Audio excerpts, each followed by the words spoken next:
Bring an epidemiologist and ABC News medical contributor, Dr. John Brownstein, for more on this. Dr. Brownstein, why is COVAX's vaccine distribution so important? Yeah, this is really great news.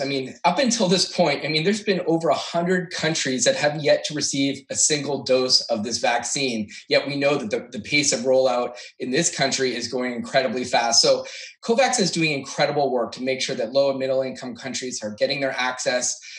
This is a sign that this rollout is going to be happening on a global scale finally. Ghana is an amazing example. 92 other countries are going to get access through COVAX. So the final target is about 600 million doses to Africa, but that's about 20% by the end of 2021. That's still not enough, of course, to get to herd immunity. It's a huge start, but it does highlight the incredible global competition there is right now for vaccines. And we need a reminder that, this pandemic is global. Pandemics are global. And if we're going to get out of it, then we need fair and equitable access to these vaccines. So COVAX is doing an incredible job to hopefully get us to that point. And Johnson & Johnson's emergency use authorization could come as early as Friday. The company says it could deliver 20 million doses by the end of March. What kind of an impact would that have on our vaccination rates? Again, super exciting news. We're getting positive news on the COVID front right now. FDA just actually released the briefing document. The data is very strong. The J&J vaccine provides robust efficacy across demographics and variants and shows rising protection over time. So again, what the FDA is going to review is very consistent with what we've seen, that the vaccine prevents severe illness and deaths. So we're excited to add this vaccine into the mix.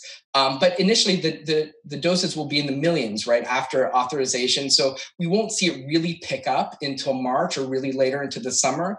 But what we're excited about this vaccine, of course, is it's single shot. It doesn't require freezing. So what we're thinking is that, especially for those that are hesitant, this vaccine might be right for them. And of course, access in rural communities where we don't have that sort of cold chain supply issue. So I think, of course, adding this new vaccine to the mix is incredible news. And Dr. Fauci has said the CDC should release more guidance for people who are fully vaccinated.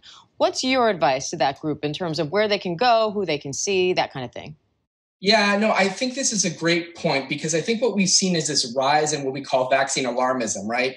Vaccines aren't 100% effective, so you can't do anything. You're still be contagious. The messaging has been really challenging to the point where people might not actually want to get this vaccine because there's not a lot of incentive.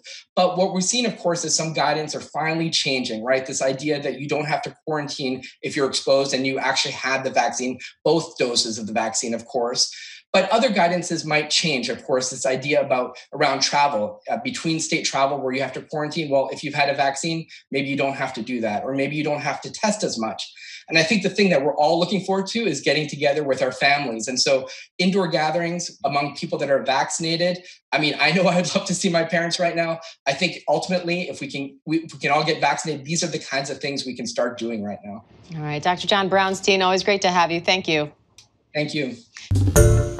Hi, everyone. George Stephanopoulos here. Thanks for checking out the ABC News YouTube channel. If you'd like to get more videos, show highlights, and watch live event coverage, click on the right over here to subscribe to our channel. And don't forget to download the ABC News app for breaking news alerts. Thanks for watching.